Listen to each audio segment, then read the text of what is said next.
Les Français seront prioritaires et nous instaurerons dans la Constitution la priorité nationale. 2, il faut mettre en place la priorité nationale. Nous limiterons les prestations sociales, c'est la priorité nationale, aux seuls citoyens français. La priorité nationale. C'est une des mesures phares du programme du Rassemblement national. Un principe défendu par l'extrême droite depuis plusieurs années. Je vais vous parler de priorité nationale. En général, on fait où Et même depuis plusieurs décennies. Sur notre territoire national, le travail en priorité aux fils et aux filles de France. Je coupe les pompes à finance, c'est-à-dire que j'établis le principe de la préférence nationale pour les Français, pour le travail, pour le logement, pour les aides sociales, pour les allocations familiales, préférer les Français aux immigrés. D'où vient cette idée? Et comment est-elle devenue, pour certains politiques, le remède à tous les problèmes de la France? L'historien Gérard Noiriel est remonté aux origines. Voilà. Une plongée dans le temps qui permet de comprendre comment la préférence nationale est devenue célèbre et les risques qu'elle fait peser sur la démocratie. Pour comprendre d'où vient la préférence nationale, il faut parler d'une expression qu'on entend vraiment souvent. Le problème de l'immigration, c'est-à-dire l'expression même « problème de l'immigration », on la voit apparaître historiquement dans les années 1880, c'est-à-dire au moment même où la Troisième République s'impose et au moment où on constate une intégration des classes populaires au sein de l'État-nation. Avant la Troisième République, le fossé principal, il opposait les notables et les classes populaires. On ne tenait pas compte de leur nationalité. Classe laborieuse, classe dangereuse. La Troisième République, et c'est un acquis formidable, elle a réussi à intégrer les différentes composantes au sein d'une société, mais ce n'est pas une société mondiale, c'est une société nationale.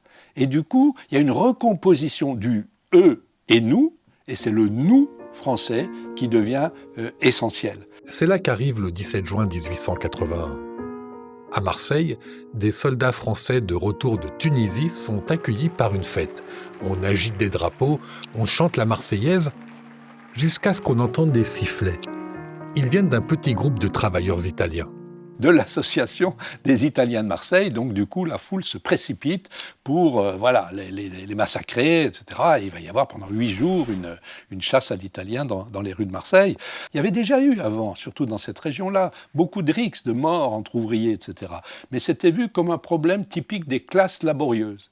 Ça va devenir une question nationale. Ça, c'est une rupture tout à fait fondamentale qui va nourrir après le débat sur le problème de l'immigration en disant qu'ils sont trop nombreux, qu'on ne sait pas combien il y en a, qui prennent le travail des Français, etc. L'idée de l'immigration perçue comme un problème va faire son chemin grâce à 2 choses. Le développement de l'école, de plus en plus de Français savent lire, et la toute nouvelle liberté de la presse. Il y a de plus en plus de journaux. De plus en plus de journaux égale de plus en plus de lecteurs. Et ça, c'est décisif, parce que désormais, tous les Français ont accès à la vie politique. Et donc, les journalistes se rendent compte dès ce moment-là que le traitement des faits divers est un élément qui fait vendre les journaux.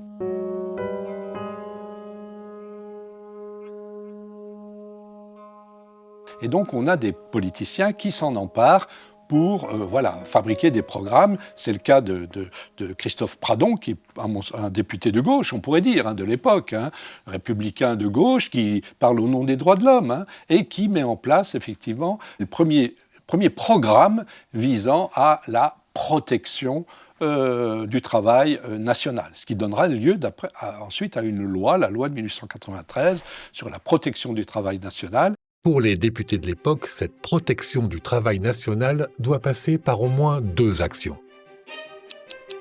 Un contrôle administratif accru des étrangers et l'interdiction d'exercer certains emplois. Dans le monde médical, par exemple, où il faut avoir les diplômes français pour pouvoir exercer la médecine en France, où on va impulser des mesures aussi visant à orienter le marché du travail en privilégiant les Français. C'est juste après cette loi de préférence nationale, on pourrait dire, qui est adoptée sur le marché du travail, où on voit des impulsions venant des préfets pour que les entreprises privilégient les travailleurs français, même quand ils n'ont pas les compétences. Il y a donc un jeu comme ça qui est assez fort au début de la Troisième République. Et puis tout ça s'atténue. Dans les années 1920, l'économie française reprend des forces. Donc là, on a besoin de faire venir en masse ces travailleurs immigrés. Je rappelle qu'à la fin des années 20, la France est là, sinon le pays du monde qui a le taux d'immigration le plus fort. Le problème de l'immigration s'efface et quitte la une des journaux. Jusqu'à 1929. Nouvelle crise économique, une crise violente.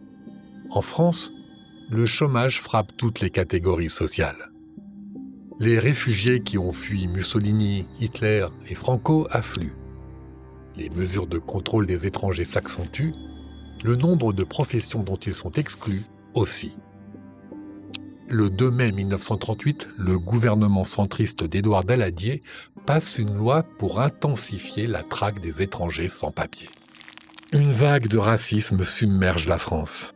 On a un basculement où les républicains pensent qu'en appliquant le programme de l'extrême droite, ils vont réussir à empêcher la progression de l'extrême droite. Or, c'est tout le contraire. La popularité de Pétain, en tout cas au début, dans les premières années, elle s'explique grandement parce que dans les années précédentes, on avait légitimé ces discours xénophobes, antisémites, racistes qui s'étaient développés dans les années 30.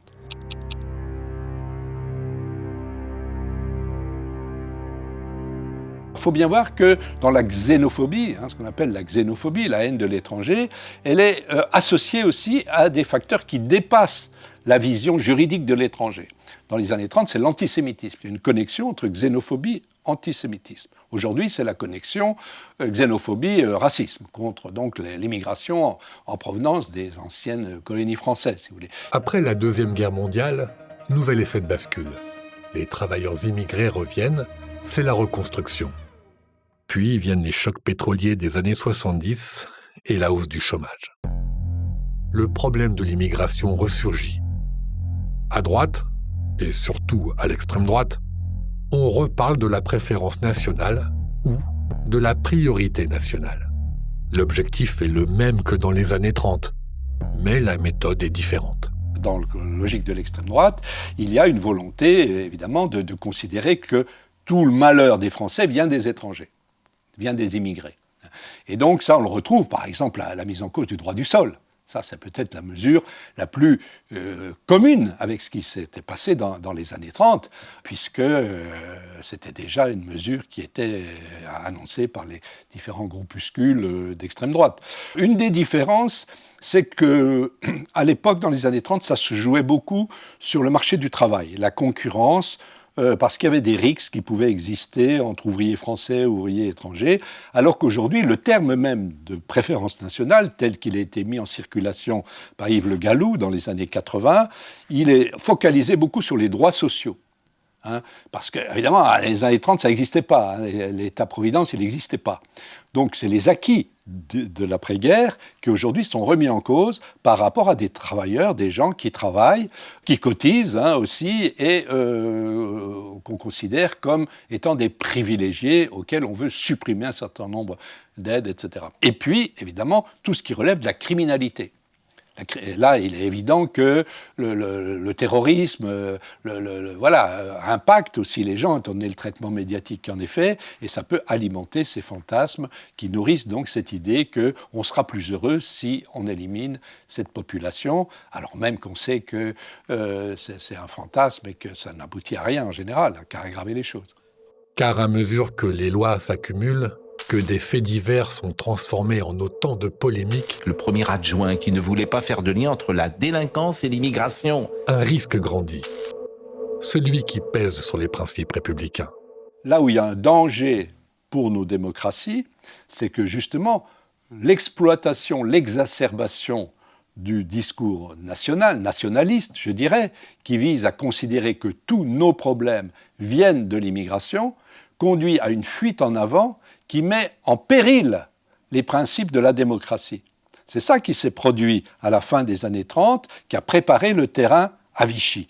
Alors je ne dis pas que nous en sommes là aujourd'hui, mais on voit quand même une évolution de nos sociétés, avec les progrès du populisme, pas rien qu'en France d'ailleurs, qui va vers cette perspective. Et dans le discours, vous savez, de l'extrême droite aujourd'hui, il y a une idée qu'il faut remettre en cause la Constitution, que, vous voyez, des attaques contre le Conseil constitutionnel, etc. Le Conseil constitutionnel est devenu une officine militante. On le voit bien. La jurisprudence du Conseil constitutionnel a érigé un mur qui interdit, en vérité, de se défendre contre le grand remplacement. Nous devons faire tomber ce mur. Eh bien, à la condition de mettre au pas, c'est vrai, le Conseil constitutionnel, nous pourrons tout faire.